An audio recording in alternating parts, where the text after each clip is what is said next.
A coroner has said that people with mental health problems are at substantial risk when they come into contact with the police. The warning comes after the inquest into the death of Sean Rigg, who died after being restrained by police in Brixton. Here's our special correspondent, Kurt Barling. Unsuitable force and unnecessary restraint more than minimally contributed to Sean Rigg's death. But it was the poor leadership and communication between police officers, both on the street and at Brixton Police Station, that's led the coroner to conclude that it could happen again.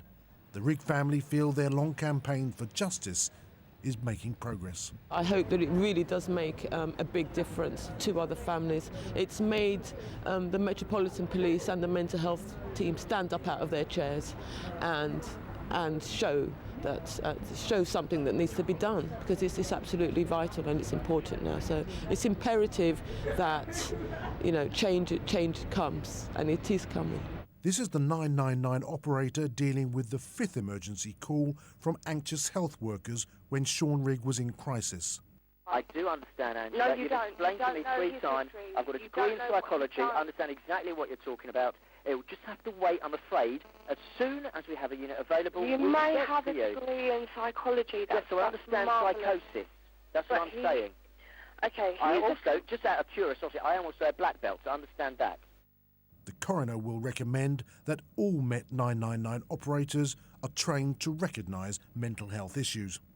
Too much emphasis, the coroner says, was placed on potential violence and not enough on Mr. Rigg's mental health condition. His report will also spell out how the police, health trusts and local authorities need to revise how they work together to prevent a repeat of the failures leading up to Mr. Rigg's death.